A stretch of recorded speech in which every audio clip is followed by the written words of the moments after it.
Welcome to the PA Books Podcast. PA Books is a production of PCN, the Pennsylvania Cable Network. This program features interviews with authors of books on Pennsylvania people, history, sports, business, nature, and politics. We hope you enjoy this podcast.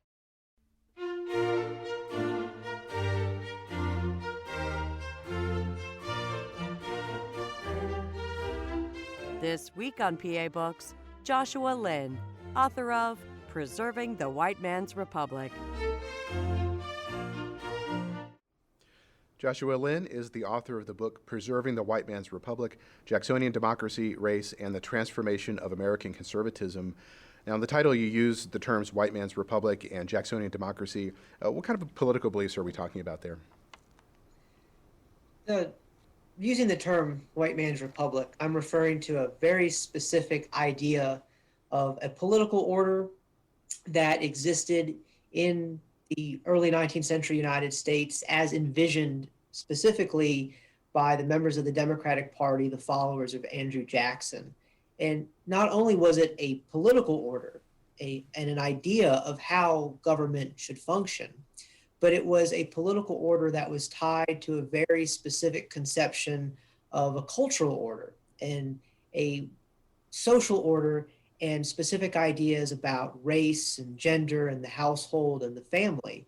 And so it's quite a holistic concept. It was a way of envisioning the proper functioning of politics, but politics that was not separated from other aspects of life. So it was a political order in which, according to Jacksonian Democrats in the 1840s and 1850s, all white men had equal political rights and to the exclusion of basically everybody else in the United States. And the exclusion of other Americans was what was the foundation of white men's political rights and their political equality and their ability to participate in democracy.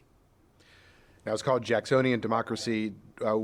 Did he write anything about it? Was he the initiator of these ideas, or was he just the key champion of them?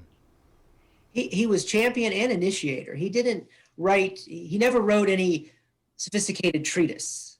And that holds true for the people that I study in the generation after Andrew Jackson. My book picks up in the late 1840s, after Jackson's death in 1845, and moves through the 1850s until the start of the Civil War.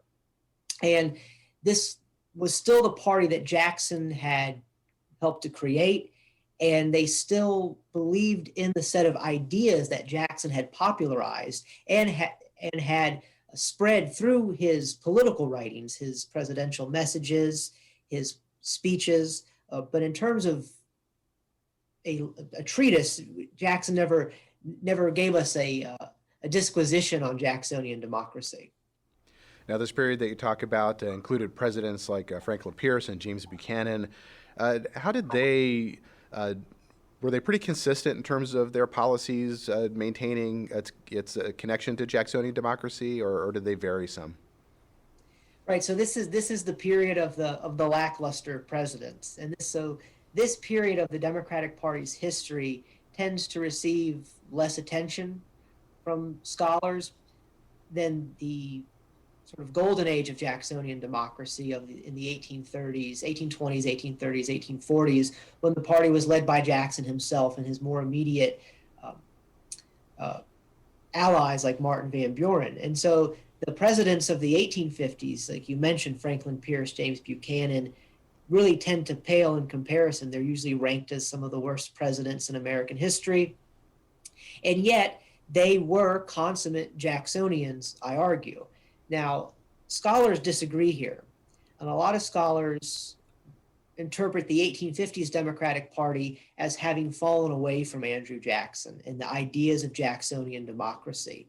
And so some scholars argue that the ideas of Jacksonian democracy, which was a political ideology that embraced egalitarianism, embraced popular politics, embraced individual rights, they would argue that those ideas left the Democratic Party and entered other parties, and in particular the anti-slavery movement, the Republican Party in the 1850s, and became valuable ideological weapons to fight slavery.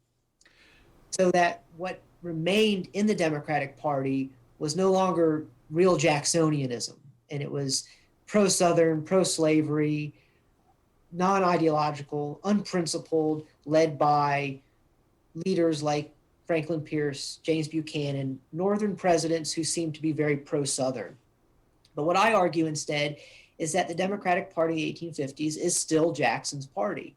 And that's not to say that other scholars are incorrect in showing that Jackson's ideas may have proliferated, may have spread across the political spectrum. But to deny that people like Franklin Pierce, people like James Buchanan were Jacksonians is to, I think, misinterpret the legacy of Jacksonian democracy. This party that sought to preserve a distinctly white man's republic in the 1850s was still perpetuating Jackson's ideas. And Franklin Pierce, James Buchanan especially, were Jacksonians. James Buchanan, his early career was as a Jackson man in Pennsylvania from the very start of Jackson's political rise almost. And so by the 1850s, James Buchanan is very much a Jacksonian standard bearer. Now, you write about James Buchanan starting off as a Federalist. How did he make that transition? What was it that drew him into Jacksonian democracy? Right, so he initially did begin as a Pennsylvania Federalist, and I think he saw the future. I think he saw that federalism as a political party was moribund. I think he saw Jackson's popularity, and so he yoked himself to Jackson very early on in Pennsylvania as a way to build a winning political coalition in Pennsylvania. He saw the popularity of Jackson. Jackson, to some extent, had a grassroots popularity as he ran for president in the 1820s. And throughout the country, young politicians, especially like James Buchanan, created Jackson parties in their states. And so that's what he did in Pennsylvania.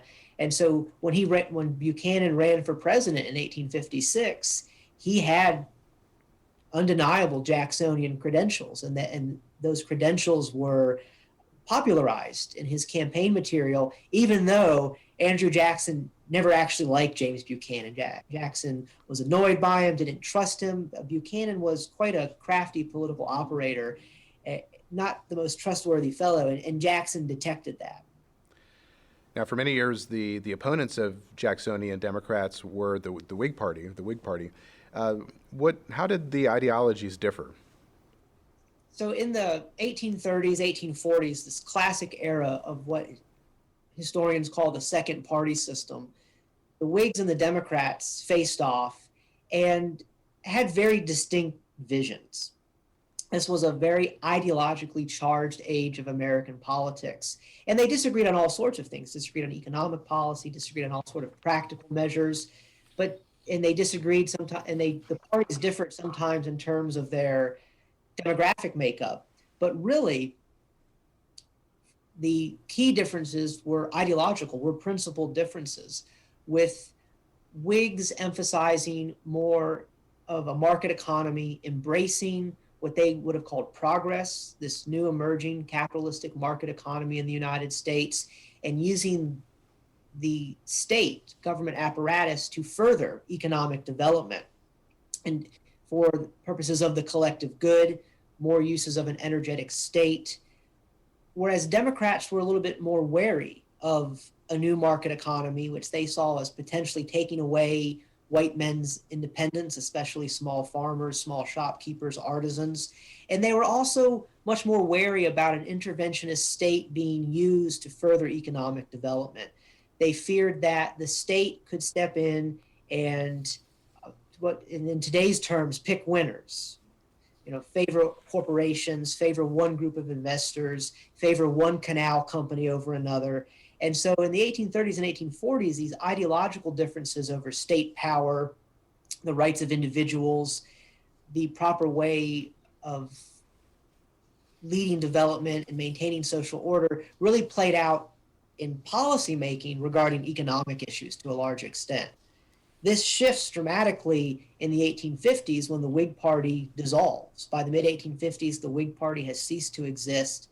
So the time period I'm writing about is a much more chaotic era in political history, in terms of the party structure, because this relatively stable competition between Whigs and Democrats faded away in the 1850s, and there's this period of uncertainty, this period of partisan realignment as the parties are reshuffling, people are switching parties, new parties are emerging, parties are collapsing, and it wasn't clear to many in the 1850s what a new stable party competition would eventually look like.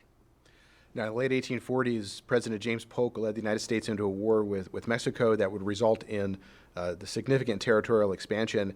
How did the results of that war affect the type of political conflicts that were going on at that time? So the results of the Mexican-American War destabilized American politics. So that was one of the great causes of this partisan realignment, as suddenly the major parties had to deal with this massive expansion of federal territory, and in particular disputes over whether or not slavery would spread to all the territory wrested away from Mexico in the Mexican-American War. And that was one of the leading issues for the partisan realignment, the disintegration of the Whig Party, the difficulties the Democrats would increasingly have in holding together Northern Democrats and Southern Democrats. And ultimately, this debate over slavery in the territories becoming much more prominent in American politics would lead to a much more vocal, much more popular anti-slavery movement that could enter mainstream politics, eventually culminating in the Republican Party. Were the parties, the Whigs and the Democrats, did they break down on pro-slavery, anti-slavery lines, or were there pro and anti-slavery Whigs and pro and anti-slavery Democrats? There were pro and anti-slavery factions within each party. The second party system was characterized by national parties. The Whigs were a party that existed in the North and in the South, and to be a Southern party, to have a Southern wing, it had to be pro-slavery. And the same with the Democrats. Now, the Democratic Party itself was more pro-slavery, more pro-Southern. It had a larger electoral base in the South at certain times, and it was much more avowedly a white supremacist party, a much more avowedly racist party. But both parties broadly agreed on certain things, if for no other reason than to keep their parties intact. This became increasingly difficult to do as slavery became much more prominent among white politicians as a political issue, a controversial political issue. Northern Whigs tended to be more anti-slavery, and as they became more vocal in their anti-slavery, it became much more difficult to work with Southern Whigs in a national party. And so the Whig Party is much less effective than the Democratic Party in maintaining its national coalition, because the Northern Whigs and the Southern Whigs could not continue to compromise as easily as the Democrats could. And that's one thing I discuss in my book, is the ability of Democrats, with their conception of the white man's republic, to articulate a political vision that could unite white men in the North and white men in the South in a national coalition that maintains itself as a national coalition all the way until 1860. It's the last national party, which is really, to an extent, an impressive achievement in an era which we usually portray as incredibly divided between North and South, in which all the national institutions like churches and political parties are fracturing. The Democratic Party does maintain itself, not easily and not perfectly, all the way until 1860. So was the Democratic Party during this period, was it the dominant party in America? Was it kind of at the peak of its history? It really was. The Democratic Party was the dominant party for most of antebellum America. And then in the time period that I'm writing about, the late 1840s, 1850s, it was the dominant party. Especially with the dissolution of the Whigs, the Democratic Party was the only nationally competitive party by the mid-1850s. It's the only party that actually unites white Northerners and white Southerners in the same political coalition. And for most of the 1850s, the presidency was controlled by Democrats. Democrats were viable, winning elections. And usually the story of the 1850s is told as the gradual waning of the Democrats, the fracturing of this party, and the rise of Republicans, culminating in Abraham Lincoln's election in 1860.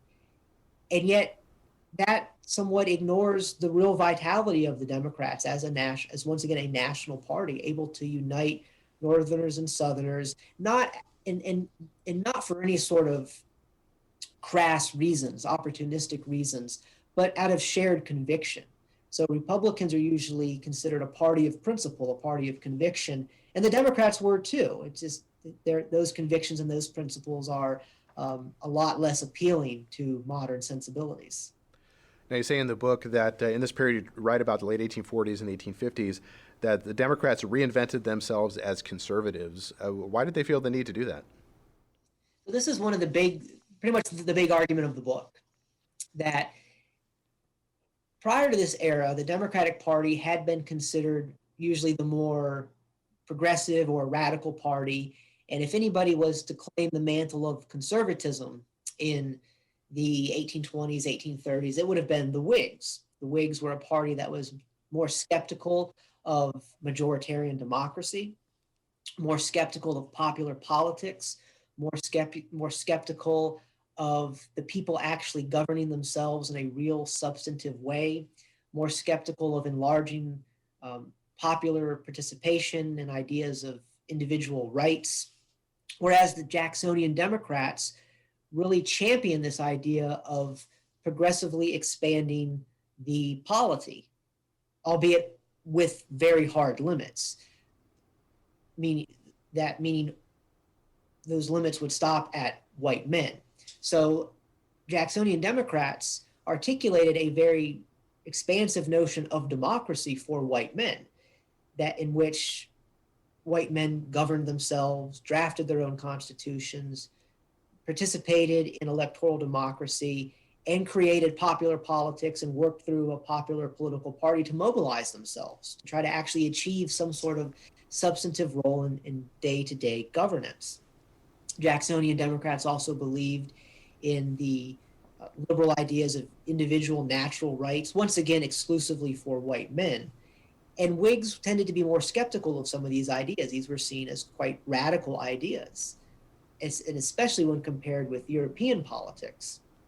But yet by the 1850s, Democrats were avowedly calling themselves a conservative party. And this is where it gets really interesting. And this is what started me on this topic, as I was intrigued by Democrats like Buchanan specifically self-identifying as conservative in the 1850s. And I wondered what that meant for the party of Andrew Jackson, which was usually considered this much more egalitarian, much more democratic party among white men, what the implications were of that party suddenly calling themselves America's conservative party.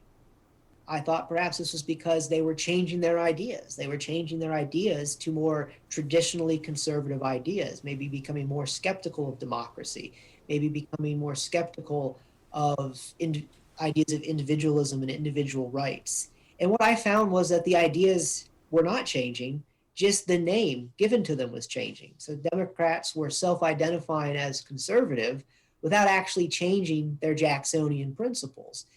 So it's sort of a very clever rebranding that they were undergoing because of a changed political context. And that changed political context in the 1850s was the context of increasingly divisive debates over slavery, the increasing militancy of the abolitionist movement, the demands for political rights among African Americans and women, so that Democrats no longer wanted their republic to expand in a progressive direction, whereby it might include other than white men. They wanted to preserve what they had already created. They wanted to preserve their democratic republic, their white man's republic. And so to conserve it, they began to call themselves a conservative party without actually changing their underlying dedication to white man's democracy. So as they were going through this kind of rebranding process, was there any connection or influence of European conservatism on their thought? Not a significant amount. If anything, Democrats tended to look at thinkers in Europe that have been more traditionally liberal. So in the European revolutions of 1848, for example, in which liberals and radicals challenged conservative and monarchical orders in Europe, Jacksonian Democrats cheered on those revolutionaries. They saw that as the extension of their own political philosophy. They were proud that Europeans were inspired by their ideas, and somewhat taking credit for these ideas. And so the extent to which Jacksonian Democrats were looking to Europe was usually to cheer on European liberals. Now, normally we think of the kind of progressive elements and the conservative elements as in opposition to each other, but you say in the book, and you're kind of continuing what you're talking about here, that the democracy intended to become America's progressive and conservative party. How did they reconcile these two different tendencies? So it's important to point out just how messy the politics was of this time period, and that's what makes it exciting to study the decade before the Civil War. The parties are shifting, but the ideas are too. Things aren't quite as clear cut as one party being conservative, one party being progressive or liberal. And of course, the terms themselves are in flux, don't necessarily mean the same things as we mean by them today. But the Democrats weren't the only party claiming the mantle of conservatism. Republicans self-identified as conservative, usually as a way to downplay their perceived radicalism if they were being attacked as favoring the abolition of slavery or favoring racial equality. They would usually call themselves conservatives. And an example of that is Abraham Lincoln. Abraham Lincoln usually referred to the Republican Party as having conservative ideas. The Whig Party, to the extent that it still existed, tried to argue that it was the conservative party.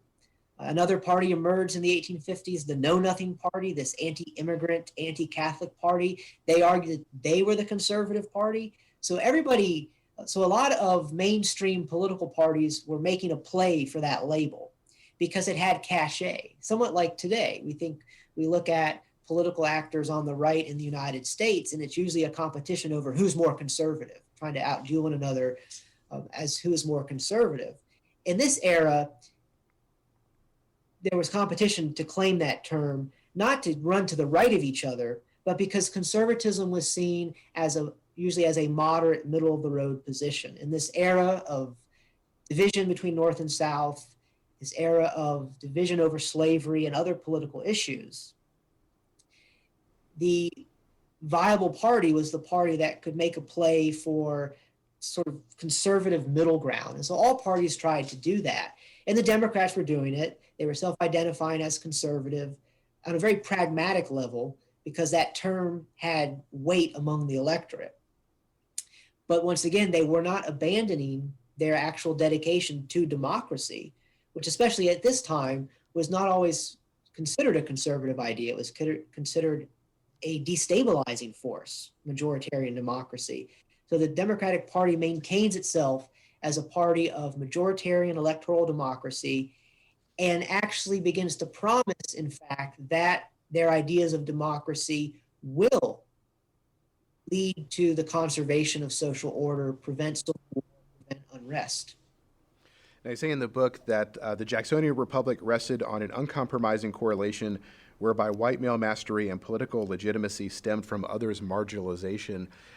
How did, as women and African Americans were becoming more active in championing their own rights, how did this zero-sum conception of rights play out for them?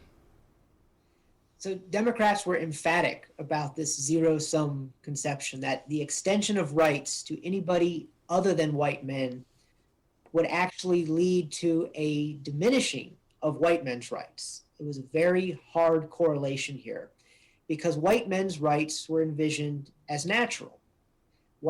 So this is Democrats borrowing from the Enlightenment tradition, once again showing that they're not conservative thinkers in a classical or traditional sense. They were borrowing from the Enlightenment, social contract theory, arguing that white men had natural rights and were naturally equal, so that the extension of rights to anybody else would, for Democrats, be unnatural and would thus take away white men's rights. And so it's not a coincident development that Jacksonian democracy existed alongside slavery, alongside the disenfranchisement of Black Americans and women. That was not a coincidence. Rather, they were mutually reinforcing phenomena. And so what we see in the 1820s and 1830s, 1840s is we see Jacksonians spearheading the expansion of rights for white men at the same time that they were restricting what rights might have existed, such as suffrage for African Americans in some states. These are developments that go hand in hand. And by the 1850s, Democrats were terrified that this political order that they thought that they had perfected would be undermined by all sorts of reformers. The anti-slavery movement, the Republican Party, the women's rights movement, as well as all sorts of other reform movements that were inspired by especially Protestant Christianity and moral conviction. And so Democrats bundle all these reformers together as threats to the rights of white men. Now, in the book, you also reference the term degradation. You say it has a specific meaning within the political context of the time, saying that degradation was the forfeiture of one's manly autonomy, both personally and politically. Why was that so important to them? This was important because it shows how politics intersected with daily life, which is a theme of the book. This is my book is a history of political ideas, but it's not a history of political ideas where those ideas are divorced from the culture, from the context. These political ideas of rights, of equality for Democrats had meaning because it meant something in their daily life. So what the white man's republic promised Democrats was that they would have equal political rights in public, such as suffrage, office holding, but that they would also have the equal rights to mastery at home over household dependents, women, enslaved persons. And so the private realm of mastery of the household and the public realm of rights went hand in hand. And to challenge white men's political rights or to give rights to people other than white men was not only to diminish white men's political rights, Democrats would have argued, but it was to degrade them as men at home by taking away their mastery over women and Americans of color outside of the public sphere. Now, this was a period where there are a lot of fanciful nicknames for different groups of people politically. One of those names were the dough faces. Who were the dough faces? So the consummate dough face is, of course, Pennsylvania's very own James Buchanan. He is usually considered the leading exemplar of this political species, as it was referred to in the 1850s. And a dough face, the short definition, is a northern man with southern principles. And so usually in the 1850s, a lot of Democrats are considered dough faces. They're considered northern men who make their political career by placating white Southerners, by defending slavery. And so it's a very negative caricature of Northern Democrats. And at the time, it was used to attack Northern Democrats as disloyal to the North, as betraying Northern interests in favor of their own political advancement by pleasing the South, by supporting slavery, by supporting white Southern interests.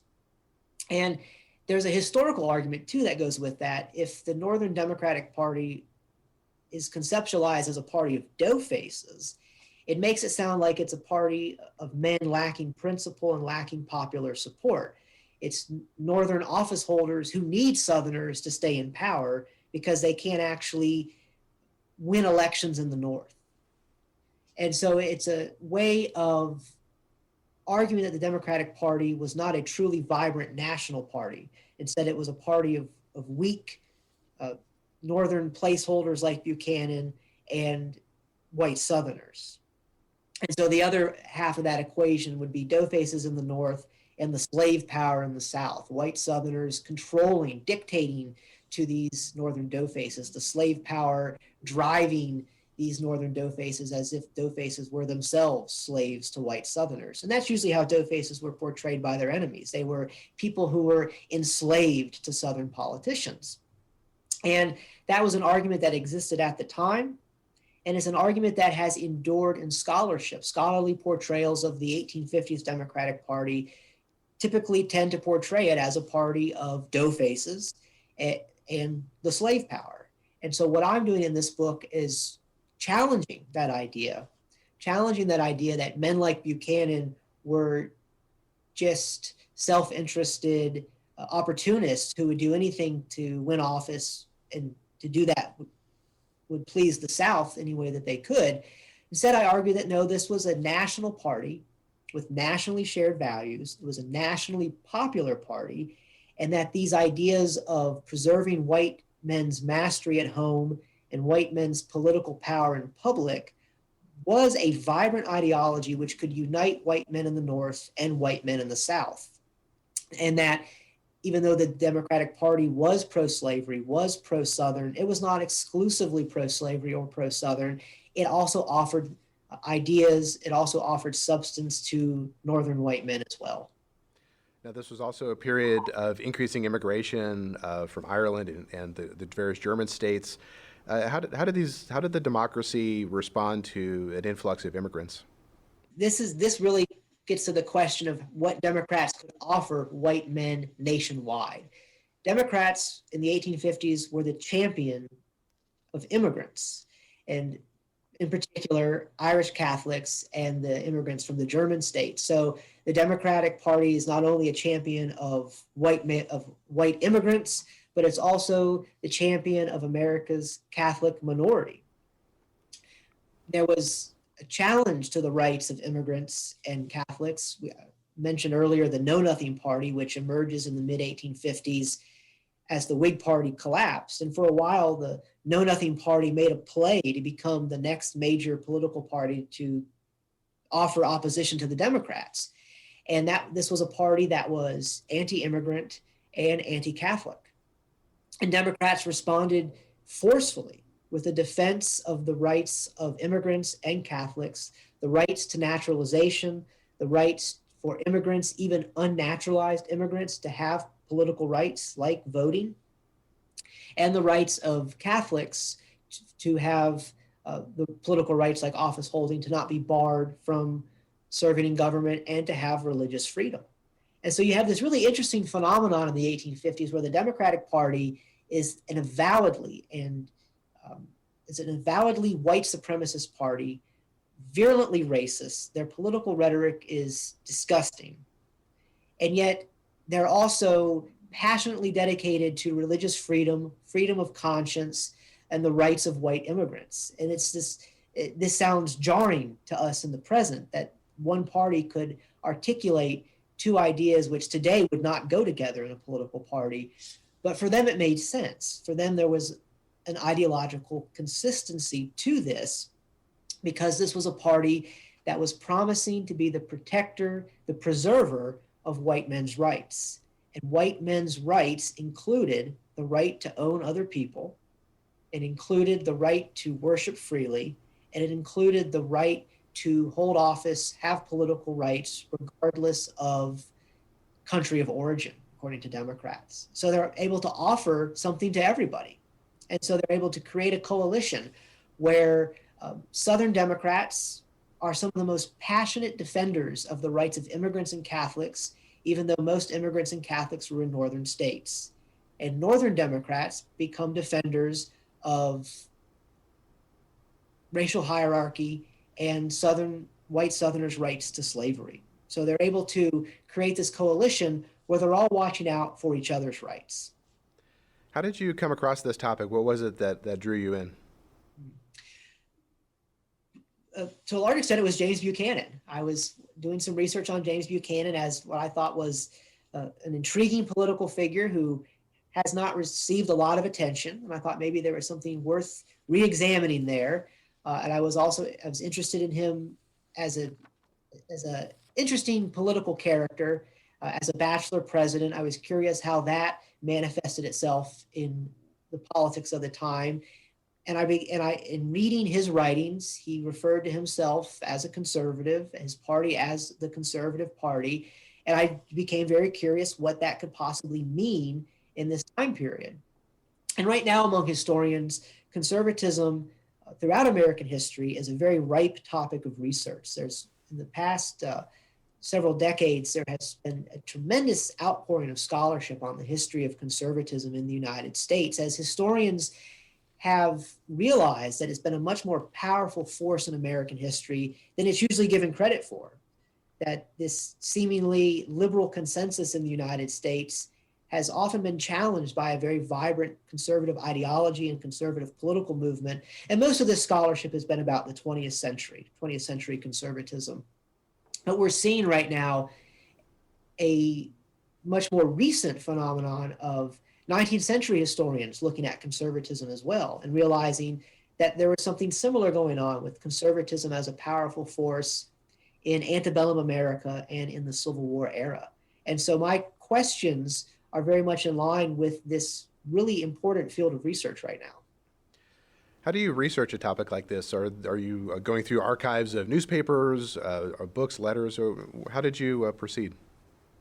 So there's really two big batches of sources that I use. And one is published political rhetoric. There's not a lot of major treatises or philosophers to look to in the 1850s. It's sort of seen as an era that's a little bit short of big thinkers. And that might not be fair, but it's this era between John C. Calhoun and Abraham Lincoln in traditional surveys of political thought, at least among those looking at political thinkers in the mainstream parties. And so to get at political thought among partisans, I look at their speeches, and I treat stump speeches, congressional speeches, political campaign pamphlets as theoretical texts, just as I would if I were reading John Locke, for example. So I'm to some extent, elevating daily political rhetoric to the level of political theory, because this was an era in which politicians imbued their rhetoric with ideas. They thought that they were theorists. They thought that they were a party of ideas. They presented themselves as adhering to ideas and principles, and that sometimes might make us roll our eyes today, that sort of level of conviction, when sometimes there's a cynicism about politics in America. But we still see that today with a lot of politicians being very ideologically driven. And so I study just any speech I can get my hands on, stump speeches delivered at crossroads in rural America to speeches delivered in Congress, presidential proclamations, political pamphlets, political campaign biographies, and looking for how ideas entered the political rhetoric. How did a Democrat take a principled stand while campaigning for office or advocating a certain measure of public policy? And so that's one batch of sources. And the other batch of sources is, as you mentioned, archival sources, unpublished manuscripts, the private correspondence and writings of politicians. And I tried to access these unpublished collections of Democrats from all over the country and Democrats from all walks of life, presidents, senators, but also just average Americans who identified as Democrats. Looked at their diaries, their letters, because I wanted to know how much the ideas that Democrats put out in public actually reflected who they were and how they thought in private, to really get to this question of, were the ideas just something to put out there to win elections, or did it reflect a worldview? And what I found is that some of the richest sources for understanding how Democrats thought about ideas, thought about culture, were the unpublished sources. They talk about ideas just as much in their private writings as they would do in public. And also with private writings, you get a sense of how the political ideas percolated into their conceptions of who they were as men, who they were as white men, and who they were as masters of their households. So are these resources, are they digitized? Are they available online, or are you still having to go to libraries and other locations? So most of the manuscript collections that I use are not digitized, and so required travel to archives, required going through all these wonderful stacks of original papers and documents, although increasingly a lot of the published material is becoming digitized, but even there's still so much of that even that some of that requires archival research. Where do you teach? I teach at Eastern Kentucky University. And what do you teach there? What kind of courses are you teaching? So I teach in the Department of History, Philosophy, and Religious Studies here at EKU, and I am the department's 19th century United States historian and historian of the Civil War era. So I teach our classes on general American history, but I also teach a variety of classes on the history of slavery, history of the Civil War, political history, and then very unrelated to what we've been talking about, I also teach classes on the history of horror and the history of monsters as sort of a way to give myself a break sometimes from 19th century politics. Now, to get back to the story we've been exploring here, another Pennsylvania that figures in here is David Wilmot, and he had a very famous Wilmot Proviso named after him. Well, what was that? So Wilmot is an example of one of the Democrats that he departs from my book very quickly because he's one of the Democrats who leaves the party. David Wilmot, as you mentioned, he authored this proviso that would have banned the extension of slavery to new federal territories. So he took a free soil stance, whereby there would be no additional territory for slavery. And many Jacksonians embraced that, and they embraced it for the reason that they didn't want white settlers to have to compete with a plantation economy or an enslaved labor force in new territories, particularly those territories acquired as a result of the Mexican-American War. So David Wilmot did not have altruistic reasons in terms of racial equality behind this measure. He was very racist himself. And that would make sense coming out of the Jacksonian Party. But he was against the extension of slavery.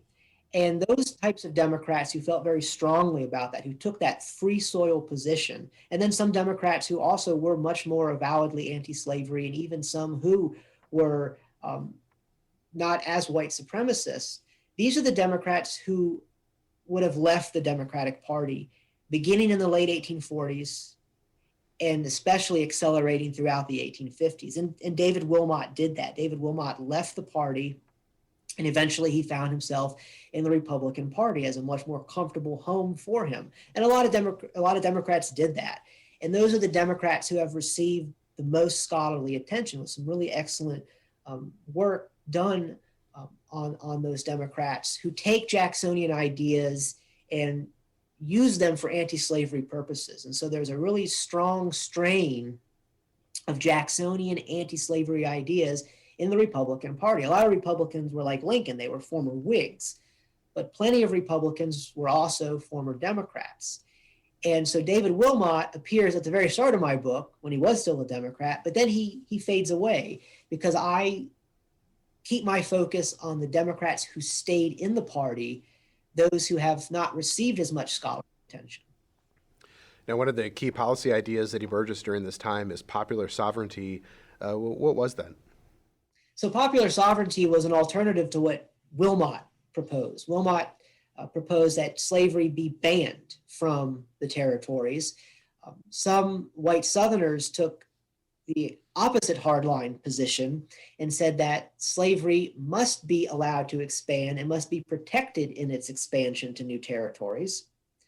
And then there's this middle ground that the Democratic Party articulated called popular sovereignty. And this was the idea that the white men in those territories would decide for themselves whether or not to legalize the institution of slavery. And this is a very powerful idea that the Democratic Party as a party embraced, although many individual Democrats can be quite ambivalent about this idea. They embraced it at one level as a compromise measure. They didn't want to have to take a stand. Rather than forcing Congress to decide this really messy issue, they sort of passed the buck on to local electorates in the territories, local coalitions of white men, just to get it out of their hands. But at the same time, they also elevate it to the realm of principle, and they argue that this is the essence of Jacksonian democracy, this party that had always believed in the ability of white men to govern themselves, the ability of white male majorities to regulate themselves. This party then argued that this was the natural extension of that faith in the people meaning white men, by letting the people decide on the most controversial issue in American politics. And they actually argued that this was taking democracy in a conservative direction. They said, if we let the local democratic majorities of white men decide this issue, this will bring social order to the country. It will bring quiet to the political turmoils of the debates over slavery, because we're taking it out of the national political theater and we're allowing white men to decide the issue. And Democrats argued, who could be more trustworthy than white men to not rock the boat, to preserve social order, and to not do anything radical, like enfranchise Black men or enfranchise women. And so Democrats argued that popular sovereignty was using democracy for conservative purposes by allowing democratic majorities of white men at the local level to regulate not just slavery, but to regulate things like race relations, to regulate inclusion and exclusion from the body politic, to regulate moral issues like the rights of immigrants, the rights of Catholics, and the alcohol consumption. Another issue in this era was a temperance movement, which Democrats as a party rejected as another way of taking away white men's rights. So they argued that, once again, at the local level, let white men at the local level decide. Of course, it did not work, and it was an absolutely disastrous policy to take these morally contentious issues and let majorities decide, especially this idea that white male majorities should be able to decide the rights of other people, even unto allowing slavery, when African Americans were not part of this decision-making process. I mean, it hits our ears as something utterly immoral and reprehensible, this idea that this could even be considered democracy, when the people whose fates was most implicated in it were not even part of the decision-making process. But for them, this was their understanding of democracy. Now, these policy debates over slavery in the territories was unfolding as James Buchanan was running for president in 1856. So where did he come down on those issues? So James Buchanan was, as I mentioned earlier, he's known as a doughface, and to some extent he was, in that he had a career of working with white Southerners and towing the pro-Southern line. But he's also the consummate Jacksonian in that he had a political career of defending the rights of all white men, as Jacksonians understood that. So he did have a career of defending slavery, defending the interests of white Southerners, but he also was a staunch defender of immigrants, of Catholics, and of course that played really well in Pennsylvania with a heavy immigrant population. He was also an ardent foe of temperance. He himself, he could drink many men under the table himself, but he was a foe of temperance because it was, once again, another example of reformers using the government, reformers using legislation to take away white men's rights. So Buchanan was very much this Jacksonian culture warrior. We think about the politics of this era as culture wars over not just economic policy or foreign policy, but moral issues relating to race and gender and manhood and the household and religion. James Buchanan was a culture warrior in that he had a political career defending white men's rights on cultural issues, in addition to economic issues, which we usually think of as being the type of political issues of this time period. And so when Buchanan ran for president in 1856, he did so as this character manipulated by the Democratic press and Democratic publications as this man who would stand up for the rights of all white men, and whose defense of the South was not that of a doughface, but was that of a disinterested white man who would simply defend the rights of any white man. Now, you mentioned in the book about how his body became this symbol during the campaign. And how did that happen? What were they trying to do? So his bachelorhood was very important. So, of course, James Buchanan, our only lifelong bachelor as president, bachelorhood was a liability in this era, especially. And yet, Democrats reinvented his bachelorhood as an asset because without his own family, Democrats argued, Buchanan could defend all families. He wasn't prejudiced to the North or the South by his own family. And so he could be this disinterested umpire and protect the rights of everybody. And so they actually argued that his bachelorhood was an asset. It made him an impartial statesman in this era in which people tended to align more with North or South. Here he was a national, he could be father to the nation, is what Democrats argued. They also argued that his bachelorhood showed that in his private life, he was conservative. He was trustworthy. He was sexually temperate, sexually restrained, unlike these fanatical reformers like abolitionists. And so that his conservative private life, his conservative sexuality, his conservative body was a visual embodiment of his conservative politics. And so here you see how in the book I discuss the intersection of political ideas with cultural ideas, that ideas about the body, ideas about one's manhood, one's sexuality, one's race was just as much a part of party politics as economic policy.